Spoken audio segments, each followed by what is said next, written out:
You've set the same goal 3 times this year. Maybe it's working out consistently, finishing that project, or changing a habit that's holding you back. And every time, the motivation burns bright for a few days, maybe a week. Then it fades. And you're left wondering what's wrong with you. Why other people seem to have endless drive while you're stuck cycling between inspiration and giving up. Here's what nobody tells you: motivation isn't something you have or don't have. It's not a personality trait.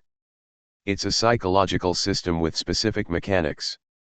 And once you understand how that system works, you stop waiting to feel motivated and start creating it on demand. I'm going to show you what neuroscience has discovered about self-motivation, why willpower isn't the answer you think it is, and the exact psychological framework that turns fleeting inspiration into sustainable action. This isn't about working harder. It's about working with your brain instead of against it. Let's start. Think about a goal you've abandoned. What stopped you? Keep that in mind. In 2012, psychologist Dr. Eilert Fishbach at the University of Chicago studied what separates people who achieve their goals from those who don't. The answer wasn't discipline, willpower, or even intelligence. It was understanding of what she calls the motivation equation. Your brain doesn't respond to goals. It responds to signals. Specifically, 3 signals: value, expectancy, and immediacy. When all 3 align, you feel motivated. When even one is missing, motivation disappears and you blame yourself instead of understanding the mechanics. Here's why this matters: most motivation advice tells you to just push through or want it more. But neuroscientist Dr. Antonio Damasio's research at USC shows that motivation isn't willpower, it's a calculation your brain runs constantly. You can't override it with force. You have to change the inputs. The people who seem naturally motivated aren't different than you. They're just working with their brain's motivation system instead of fighting it. And that system has 2 core mechanisms that most people get completely wrong. Source: Dr. Eilert Fishbach, Goals and Motivation, University of Chicago Booth School. Dr. Antonio Damasio, Somatic Marker Hypothesis. Links in description. Mechanism 1, the dopamine prediction error. What it is: your brain doesn't release motivation chemicals when you achieve a goal. It releases them when you're making progress toward a goal, but only if the progress is slightly unexpected or uncertain. How it works: the 3 stages. Stage 1, the prediction: you set a goal. Your brain predicts the effort required and the reward you'll receive. If the prediction is "this is too hard" or "the reward is too far away," dopamine, your motivation neurotransmitter, never releases. You don't lack discipline. Your brain hasn't received the signal to care. Stage 2, the progress: you take action. But here's the crucial part: your brain only releases dopamine if you notice progress. Not completion. Progress. A 2020 study by Drive Caitlin Woolley found that people who track small wins were 32% more likely to maintain effort than those focused only on the end goal.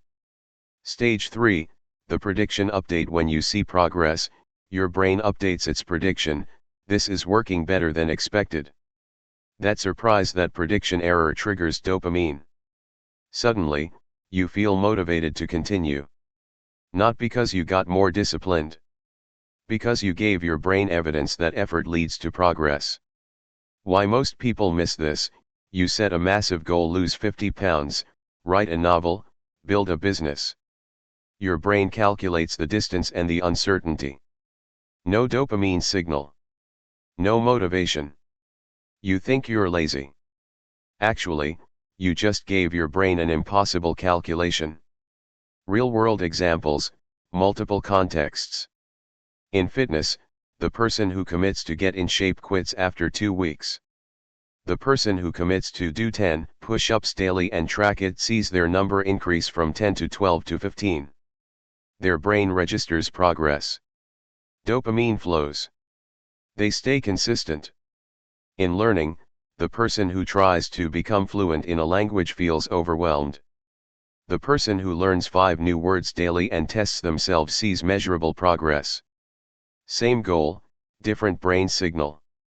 In careers, the person who wants to be successful has no progress metric. The person who tracks skills acquired, projects completed, or connections made sees tangible movement. Their brain stays engaged. Complexity addition, important note, this isn't about lowering your standards. It's about breaking large goals into progress you can actually perceive. Your brain needs evidence that effort matters. Huge goals feel inspiring in the moment but provide no dopamine signal during execution. You're not thinking too small, you're thinking in a way your brain can actually process. Red flag, you're missing this. You start strong but lose steam after the initial excitement wears off. You don't celebrate small wins because they feel insignificant. You compare yourself to people miles ahead and feel discouraged rather than motivated. Mechanism 2, the autonomy purpose connection. What it is, your brain distinguishes between extrinsic motivation, external rewards, avoiding punishment, and intrinsic motivation, personal meaning, autonomy, growth. Only intrinsic motivation sustains long term. The psychological mechanism, here's the neuroscience: when you do something because you should or because someone else expects it, your brain activates reward circuits weakly. When you do something because it aligns with your values and you chose it freely, your brain activates reward circuits strongly and releases endorphins that make the effort feel meaningful rather than painful. Dr. Edward Deci's 40 years of research at the University of Rochester proved this.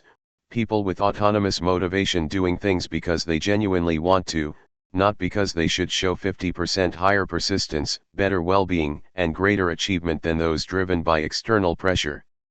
Recognition pattern, watch for this: you're motivated when you first commit, external accountability, but it fades when no one's watching. Or you push hard temporarily but burn out. That's extrinsic motivation, it works short-term but can't sustain you. Multiple perspectives. For achievement-oriented people, you're chasing external validation, promotions, recognition, approval. It drives you initially but leaves you empty when you get there. Your brain needs you to connect the goal to something deeper. Who do you become by pursuing this? What values does this express? For people pleasers, you're motivated by not disappointing others. This creates guilt-driven action that drains you. Your brain needs you to ask, what would I pursue if no one was watching? What matters to me? For purpose-driven people, you have the why but struggle with the how. You need structure, but traditional discipline advice feels controlling. Your brain needs autonomy within structure. I choose to do X because it serves Y purpose that matters to me. Pause. Which pattern is yours? External pressure, people-pleasing, or unclear autonomy? This changes everything about your approach. Here's the framework that builds sustainable self-motivation. The 3-step motivation architecture. Step 1, design for dopamine. Stop setting goals your brain can't calculate. Instead, break your goal into the smallest possible progress unit you can track daily. Not lose weight, track 10,000 steps daily and see the weekly trend. Not write a book, write 200 words and log the daily count. Not grow my business, make 3 client contacts and track response rate. Your brain needs evidence that effort creates movement. Give it data it can process. Celebrate each small win explicitly. Your brain doesn't know the difference between I wrote 200 words and I wrote a novel in terms of dopamine. Both register as progress toward prediction. Use that. Step 2, connect to autonomy and purpose. Before you start anything, complete the sentence: I'm choosing to action because it helps me become identity, which matters because value. Example: I'm choosing to exercise daily because it helps me become someone who honors their body, which matters because I value being present and energized for the people I love. This isn't fluff. This is how you activate intrinsic motivation circuits. Your brain needs to know this is your choice serving your values, not an obligation serving external expectations. Step 3, build accountability through progress visibility. Make your progress visible. Not to impress others, to give your brain constant evidence. Keep a simple tracker. Check off daily actions. Watch the chain grow. Dr. B.J. Fogg's research at Stanford shows that progress visibility alone increases behavior maintenance by 40%. Your brain's motivation system runs on feedback. Give it feedback it can see. Why this works: this system aligns with how your brain actually creates motivation. You're not relying on willpower, you're triggering dopamine through trackable progress. You're not forcing discipline, you're activating intrinsic motivation through autonomy and purpose. You're not hoping inspiration strikes, you're building a system that creates its own momentum. Here's what changes everything: motivation isn't something you wait to feel. It's something you build through repeated evidence that your effort matters.